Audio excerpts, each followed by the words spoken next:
Welcome to the Hamumu Halloween Home Horror Hoedown, the podcast where we watch scary movies so you don't have to. From award-winning to completely unknown, we take them all way too seriously. I'm your host, Mike Hummel. And I'm your host, Solange Hummel. Now, warning, we use a ghoulish number of spoilers, so watch the movies first. Second warning, we don't know anything about anything, so don't take us seriously as we take these movies seriously. We are back from the movie theater. Yay, movie theater! The fancy movie theater where you go and you get to like order food and stuff. Flick's Brewhouse. Flick's Brewhouse. My complaint is going to be a bit of a surprise. About the movie or about Flick's? Forget the movie. We're talking about the brew house. Got it.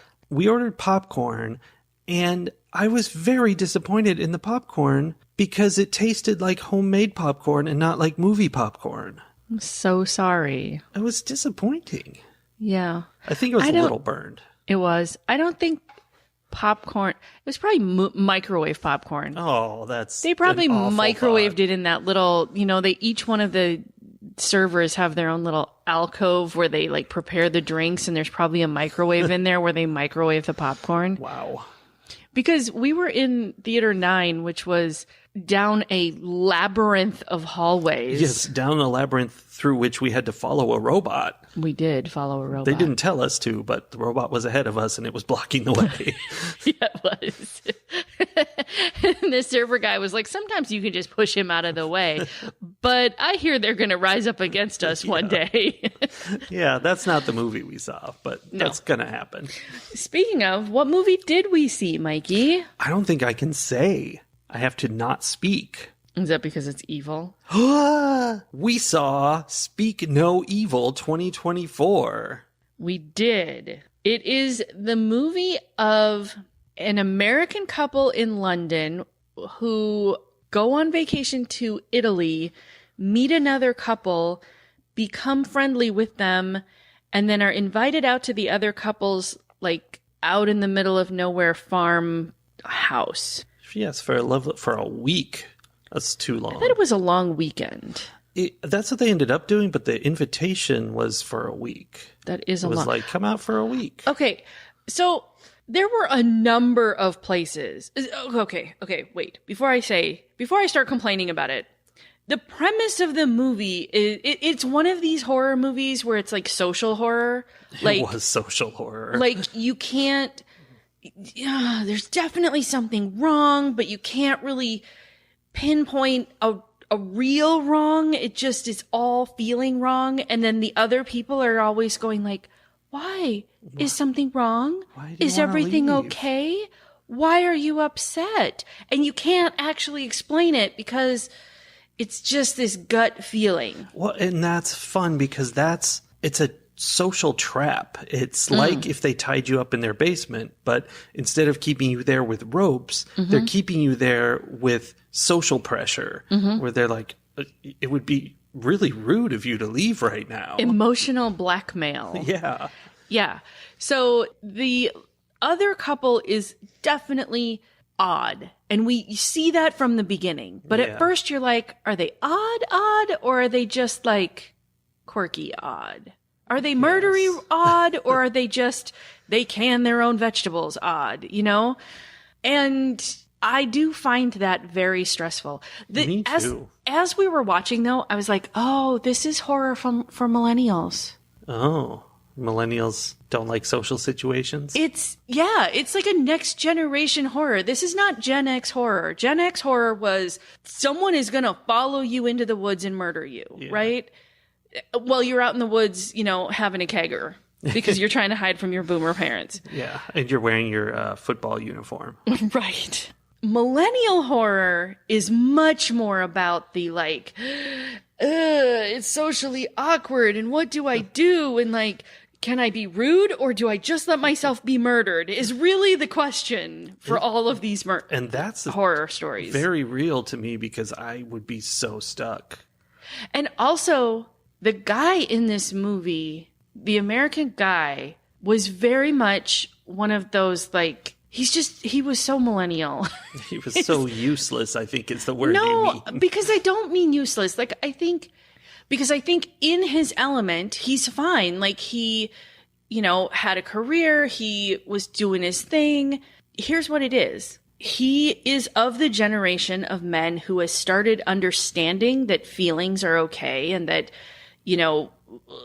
all of that stuff, like emotions are a thing that you think about and that women can be strong, and they are changing their perspective, but they're still living in a world that is built for the very, like, alpha man.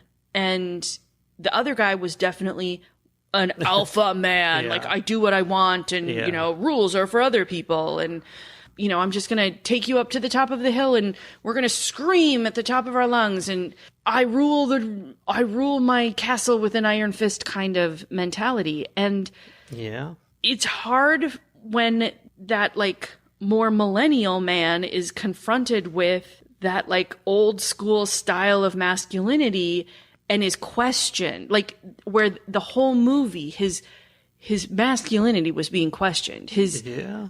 His ability to be anything successful and useful was being questioned. And he came through at the very end. Yes. But that's just getting into other things that we're going to have to talk about. But he was definitely not there until the end. He was ineffective. Right. He didn't know what to do. He didn't know how to take control of the situation. And I think, there were times where I was just like, get a grip, man. Like, come on, like, do something. You can't just sit there and do nothing. Do something. There's a way that could be presented as like, ew, look how lame this kind of masculinity is. Look how terrible he is as a person, and he should be the other guy. And I don't feel like this movie was saying he needed to be the other guy. The other guy was clearly the bad guy. I did not like him. But there was this, like, you have to figure out how to be who you are then. And that's an interesting thing about the other guy, the guy they meet. He is this big alpha male guy. Normally, this kind of scenario is all about him being so charismatic that, he draws them in and keeps them there. And that's what the movie was doing, but he didn't do it by being charismatic. He did it by being just, like, overbearingly gruff. And it was because that was drawing the other man in. And he was like... He was so stuck. Yeah, I'm like, he was so like, why can't I be more like him? Mm-hmm. And I think that's a really realistic question. I think there are a lot, as men, and you can speak to this with more expertise. I'm one of those. But I feel like as men who are learning that other way of being, there still is that temptation to look and be like, ugh, but that guy looks like he's got it all put together. He looks like he knows what he's doing. He's confident. He's, all of those things. And there's that piece of it is very tempting. Even while this guy, he knew he didn't want to be the abusive jerk that this guy was when that part of him came out. But even though he knew that was something that was an element of this other guy, he still was like, but there's a part of him that I want to be. Yeah, it was confidence, like you were saying. That's the thing of it. He had unlimited confidence. He took control of every situation because he was just like, yeah, this is how it's going to be. And that's great. Very, we should all have that. But so often, horrible to everyone around us when we do. It so often comes with all of the other stuff, because when you have that level of confidence in your decision making and someone questions you, then everything goes off the rails if you don't know how to handle that. Yeah. So while we were watching it, and I want to come back, I want to put a pin in and come back to the number of times when I thought these two Americans like took it too far. Often I relate to the characters that are stuck because I'm like, I would probably be stuck too. I also put like being nice over a lot of other things. Yeah. But there were a number of times where I was like, yeah, that crossed a line. I don't know how they didn't notice that crossed a line. I don't know how they didn't cut off this friendship within 20 minutes of meeting these people. Yeah. But we'll come back to that. While we were watching, and I was realizing how much this movie was about the men and their different ways of dealing with emotions, because the alpha guy he was super broken. Like, yeah, he was. I think ultimately his driving force was that he needed someone to love him. Yeah. And that everything that he did came from that.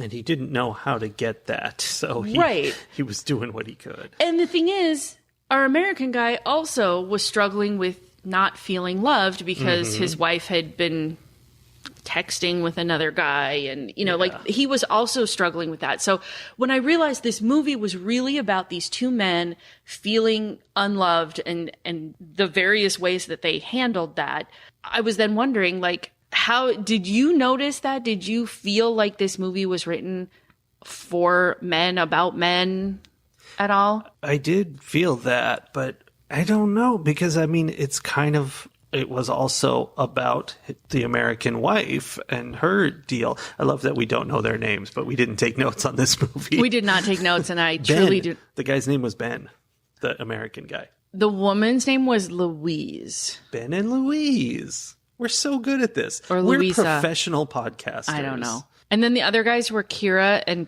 Patty. Oh, yeah, Patty. Yes. Okay, so... We're so good at this. We watched this movie. And their son, Ant. Their son, Ant. In quotation marks. Yes. And then the American couple had a daughter named Agnes. Anyway, I think the movie was a lot about Louise. I mean, I feel like she was the main character. Do you?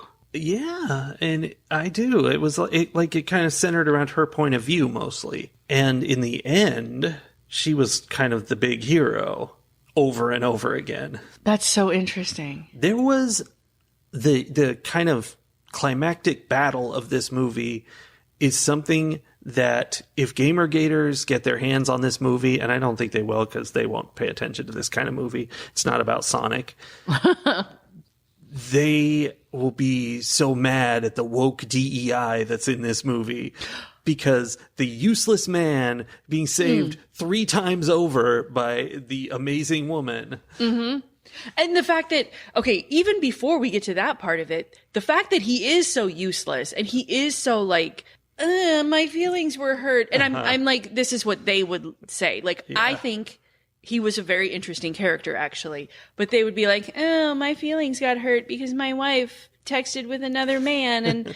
And I, instead of kicking her out, I don't know what to do about it. And that he couldn't make any decisions. And that he let her take responsibility for making all of the decisions. But then also was kind of pissy about it because then she's telling him what to do. And like they really set it up for this very weak male character, weak husband, milquetoast husband, and very strong cheater wife. Like it was everything that they think like liberal families are, right? Yeah. Yeah. But it wasn't written in that way. I think you could watch it and you could put that on it, but it didn't feel that way. Like it didn't feel like that was the intention. It felt like this is how a lot of relationships are, and they always have been. And maybe we are just seeing one. Right. We're not seeing that. We don't see that in the movies or on TV. We're seeing it here. It makes me think of the show Kevin Can Beep Himself. Yeah. Because it's also like about how sitcoms, the husband is like the guy who the world revolves around, and the wife is just kind of revolving around him. Yeah. But it's super interesting to me that you think she was the main character and that she was the hero at the end, because I think exactly the opposite. I think there was a lot of it that was from her point of view. That's what I'm saying. That's what makes a main character. But truly, I think a lot of it was about him. And really, it was like, we're seeing her, but I think we saw a lot of his point of view too. And it was just harder to notice because he was milk toasting around through his point of view. He was just kind of like floating through his scenes in this like, I don't know, I'm just going to do what my wife or what this alpha male tell me to do. Yeah. And I identified with him.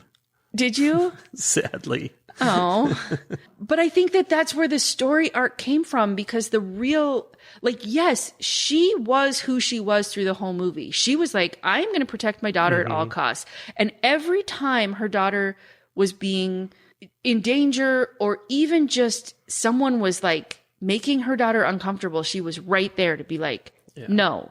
That's not, she doesn't have to do that if she doesn't want to, or stop telling her, you know, whatever. She was very much mama bear all the time, almost too much. And he was like, honey, don't bother them with that. Right? She's the, okay, I'm going to take the pin out of my first place where they should have been like, we're done with this couple. They have to go find the bunny that the daughter lost.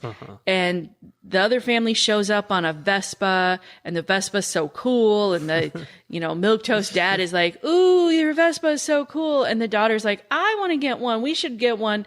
Mom is like, I don't think so. And then Patty is like, no, I'll take her for a little spin on our Vespa. Yeah. And they let their 12-year-old daughter get on a Vespa with no helmet in a country they don't live in and don't speak the language in, with a total stranger that they had only met once at their resort.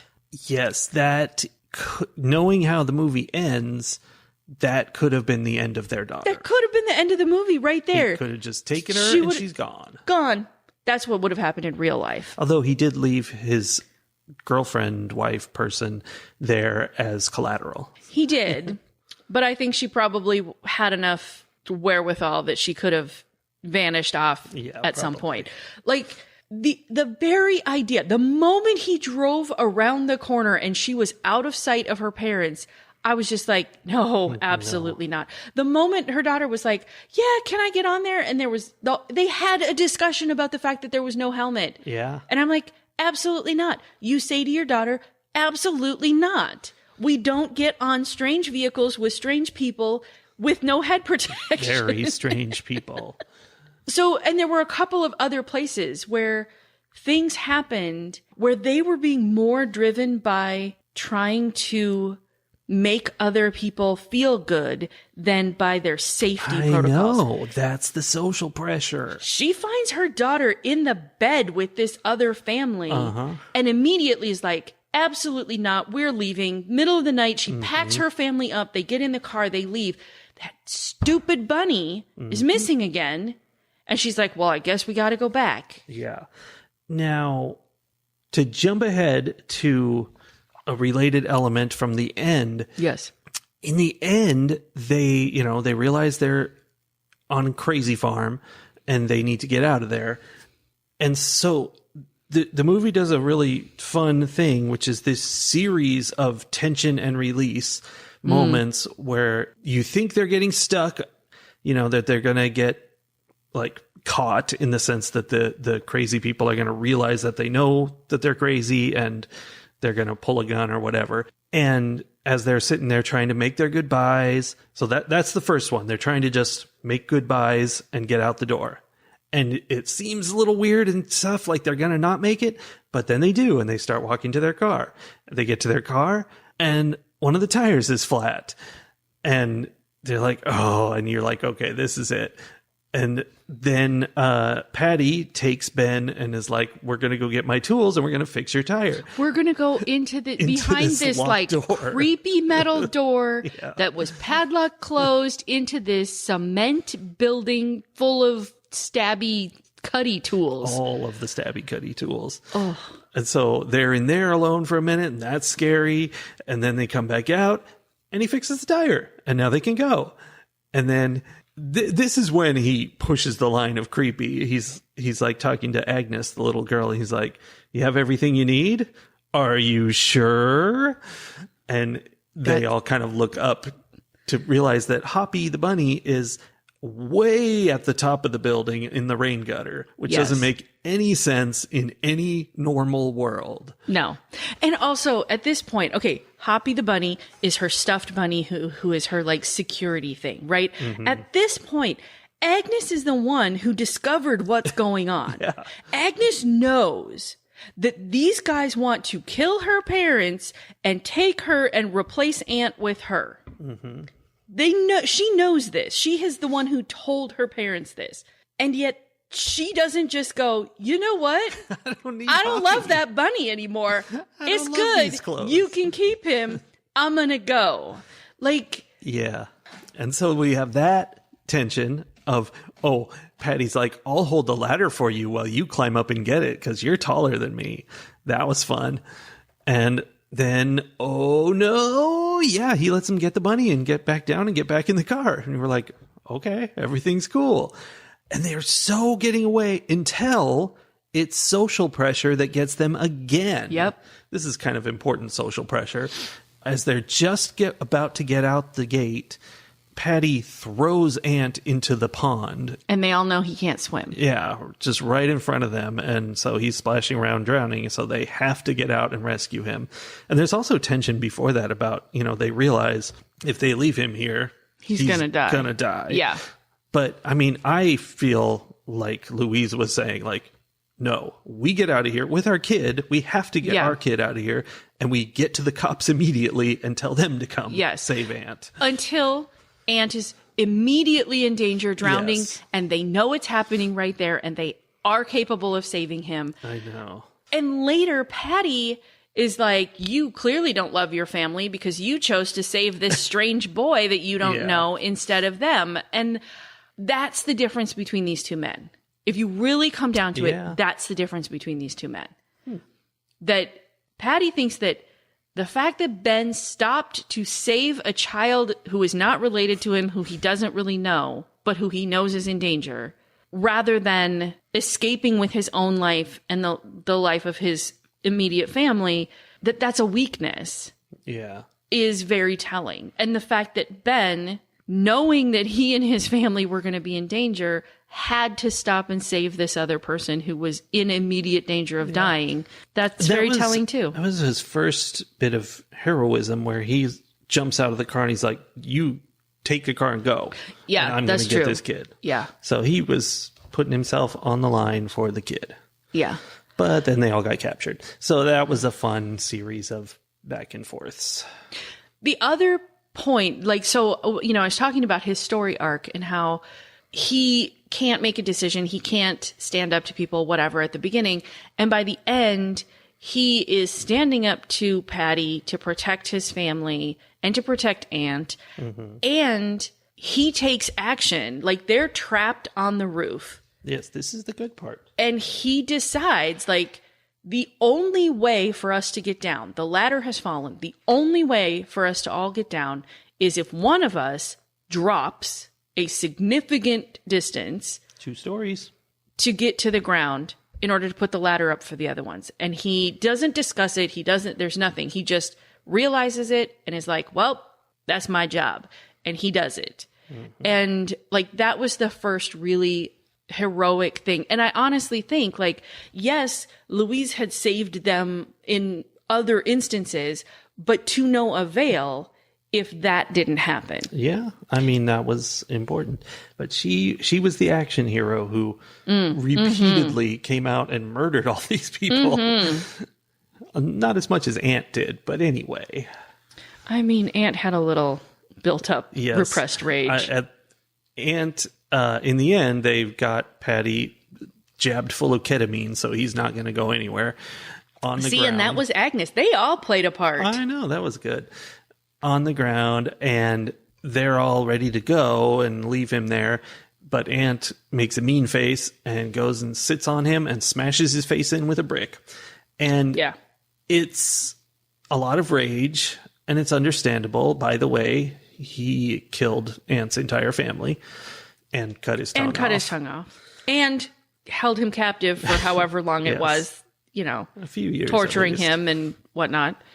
So, Ant is very traumatized and got some issues. But in that moment, I was like, oh, speak no evil too. Because, you know, when he is broken now and he's going to start doing this, I wouldn't like that. That's a thing. There was some part of that which made me realize like, oh yeah, he's doing the thing. Because it was earlier, Patty had talked about how like, if you're faced with, you know, whoever that you're mad at and you have a gun on them, like you're never going to pull the trigger. You know, he was the weakness of not being the person who can murder someone out of anger. Right. Yeah.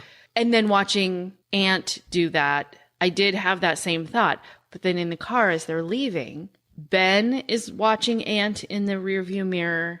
And like everyone, he knows that this family risked themselves several times over to save him. They could have gotten away and they didn't to save him. He knows that. And then they're driving away and Agnes hands that stupid bunny that was really the ultimate cause of all the problems. Twice. 3 times, because the reason they connected up with the Vespa scene was that they had found the bunny and were returning it to her. Yeah. But Agnes hands the bunny over to Ant as sort of like, at first I was like, oh, look, you know, she's feeling like she's growing up now and she doesn't need this security thing. Although I honestly was thinking after everything she had been through, she needs it. Maybe Dad should stop harassing her about needing a stuffed animal. Yeah, he was terrible. But she hands it over and like she doesn't need this anymore. Like she feels more confidence in herself now. And also then I realized like this is a symbol that someone cares about him. And you see him cry. And the fact that he cried gave me hope. Yeah, because if he had stayed stone faced and unaffected by what he had just done and everything that had gone on, I would be more worried. But there's potentially healing in his future. Yes. I would have been okay if Dad had died in the process of getting out. Which brings me to a topic. Wow. Wow. That the advantage to horror movies is that half the time they end with all the good guys dying. So you end up in a situation like this and you don't know if we're going to live or die. So it gives you a tension that other movies can't do because you always know the good guys are going to win. And in this movie, the good guys win 100%. All of them are fine. Well, 130% because they saved an extra person. They brought some extra people out. Yeah. So great. Although sad, Kira is a whole tragedy unto herself. Yes. But they all end up getting away alive. And I'm just saying, Dad could have died in the process and it would have been more bittersweet. It would have been more bittersweet. And I would have been okay with it. I am glad that Dad had the opportunity to have his whole story arc. He did grow. Truly, I think that if Agnes had not given up the bunny, like Dad would be done with that thing. I think he found some self-confidence too, and then wouldn't feel the need to like, I think his own lack of self-confidence really pushed his need to try to force his daughter to have self-confidence because he didn't want her to be like him. Yeah. I don't know. I think they all grew. During this movie. Everybody could use one of these trips. Yeah. A murder trip. I do want to go back. Okay, so Kira is truly the most tragic part of it. Aside from maybe Ant. But yeah. If I believe, in my headcanon, I do believe that she was one of his first victims. I do believe that he took her from someone and then groomed her to be his partner in crime and his, lover and whatever. So in that sense, it's horrific that she ends up dying and, they end up having to fight her as strongly as they did because she was fully bonded to Patty and she was like deep in, she was the one who wanted a child, as he said. Yeah. So like she was going along with it, but she was so broken and he made her that way that then it was a really tough decision. And it was one of the like turning points in Ben's story, I think, when she's saying, no, you have to take me with you. Like they've knocked him out, whatever. Take me with you. I'm a victim here too. And Ben is, there's like a momentary pause.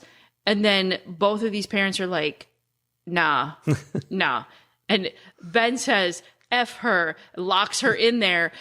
The audience that we were sitting with laughed when he said that. All 6 or 7 of them. I was not expecting that. But it was definitely a moment where it was like, it was sort of the whole, someone got a little tiny bite in the zombie movie and it's fine. It'll be fine. No, it's never fine.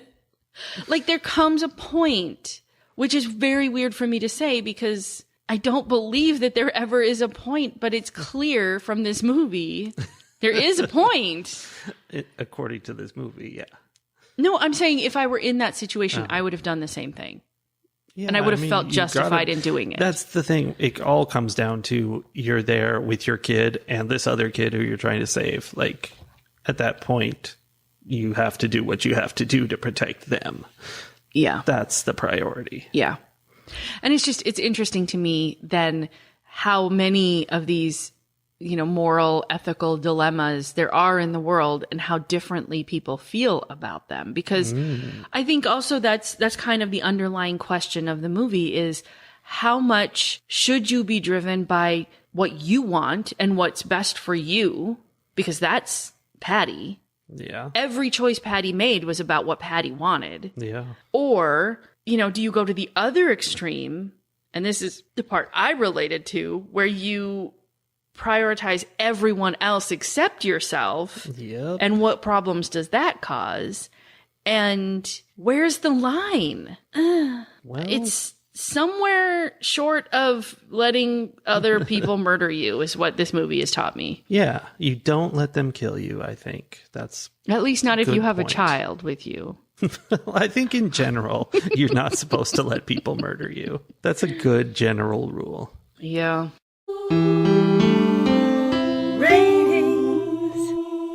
I don't know if it's the theater experience that elevates movies. And I think we should test that this month when new movies come out next week. Just watch all movies in theaters. It's October. There's going to be so many scary movies. Mm-hmm. I don't know if it's that theater experience or if this was just better than other movies we've watched, but I really enjoyed it. At first I didn't because it was so much that tension, social awkwardness that is so painful to me. But it was very well done. What I come down to is my only real complaint is like, I don't know why this movie exists, what the point is. Like there's not really a lot to it. It's just another murder movie. But I do want to give it props because it's very much in the same vein as Strangers, which is a movie about people, just knocking on your door, coming in and murdering you. And of course, the classic, which one? Is it the dinner party one? No, The Open House. Wait, but do they even know that guy's there? The open house doesn't have tension. He's just hiding in their basement. It had tension. It was very well done until the end. That's true. No, this whole genre of weird, creepy people out in the world that are going to murder you. Like that one we watched, which this kept reminding me of, where they kept driving in circles until eventually they got murdered in the woods in England. Or the one where the people are living in the attic at the other person's house. Yeah. But I do think the dinner party one fits in this too. Fine. Okay. My point is... There's a lot of movies like this. I hated Strangers, and it's one that people rate very highly. They're like, oh, so artistic or some garbage. And The Open House was also horrendously terrible, rated a 0 by both of us. But only because of the end. In both cases, it's for the same reason. It's because there's no motivation. There's no understanding these people or caring about them. And this movie completely blows that out of the water because we understand what Patty's up to and who he is, and we get to know him. And that is how you tell a story. So, going in with those movies, this is so vastly superior. This is just chef's kiss. But still, it's just people getting murdered. So it's not the greatest movie ever, but in that realm, it is so much better.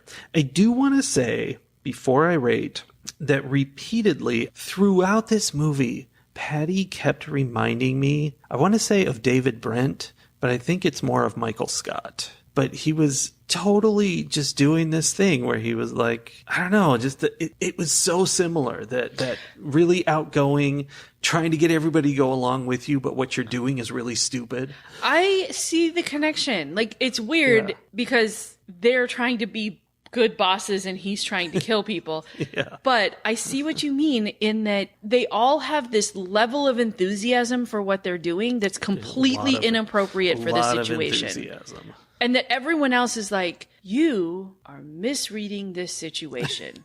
But no one really knows how to say, and they trap you're you wrong. in the social pressure. Yes, because everyone else is trying to be nice to this person who is clearly disconnected from the social reality. Yeah, everyone else is trying to interact through the social avenues that we have, while the Michael Scott character is just barreling forward without any comprehension of the social network that he's in.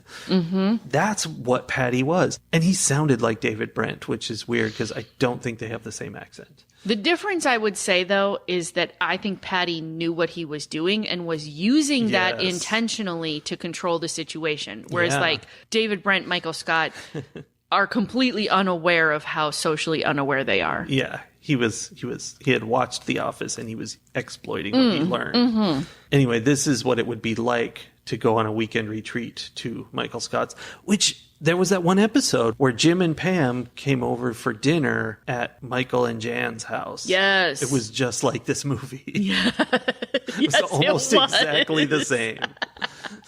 Anyway, because of all that, I give this movie 4 screaming pregnant statues out of 5. Okay. I enjoyed it. Okay. I agree with everything that you said, especially about how well done it was. The actors and actresses in this movie did a phenomenal job. The 2 men, I should know who they are, but I don't. Google it. The 2 men who played Ben and Patty were fantastic. And everyone else was great too, but I really thought they did a spectacular job of being these 2, like, completely messed up men.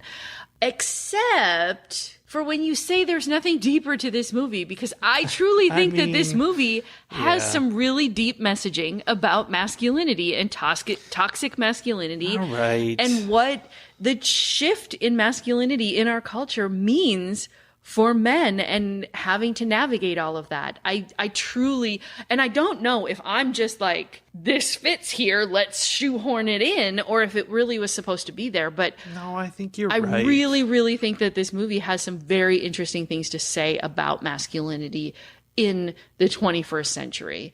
And I found that very interesting. And also the women who live with men as they are navigating these situations. You know, and it goes both ways. Like, it's not that women always have to become something because of the men in their lives. I think everyone who is sharing lives with everyone else impacts each other, right? But this movie seemed to be, to me, focused very much on these men, how they were living their lives and how the way they were living their lives and the way they were hampered by societal inability to let men have emotions, how that then impacts the women who live with those men who don't know how to handle their emotions. Because in one case, you have a woman who becomes a murderer. Yeah. And in the other case, you have a woman who kind of becomes like a ball buster, you know, like she's not, like, she is just a whole person trying to manage her own life, but you can see how she could be easily pigeonholed into that, like, she just has to be all strong all the time and make all the decisions because she doesn't trust that someone else is doing that, which it was just the whole thing I found very, very interesting. And because of that, I'm trying to decide, I'm going to give this movie 5 screaming pregnant statues out of 5. Okay. It's actually a little short of 5 for me, I think, but it's closer to 5 than 4.5. So I'm going to round up. Okay. I really enjoyed it. I think other people would enjoy it. I think it was really well done. And I think it's not you know, if you don't like horror movies and stuff, you can handle this. It's incredibly awkward and painful, but scariness wise, there's not much going on. It's just a thriller. Except that there were a lot of sound based jump scares. Which I didn't even really notice. You mentioned that. Maybe I'm just jumpy today, but wow, there were so many times where like a scene would be going along and I'd be really into what was happening visually, and then all of a sudden someone would drop something, or a gun would go off, or like there would be some sudden really loud noise. A door would slam, but it was all like really abrupt and loud, and I would like flinch because of it. It wasn't things popping out at you visually, it was things popping out at you audibly. Well, I'm very masculine, so I was unaffected by this entirely. Apparently so. All right, well, that was a fun one. I can't wait to go see our next scary movie in the theater. We saw a preview of one that I am interested in. Me too.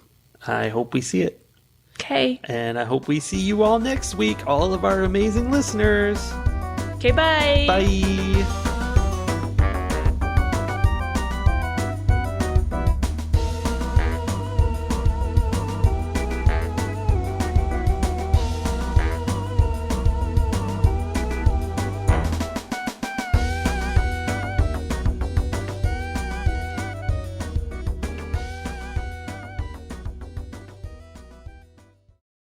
TikTok.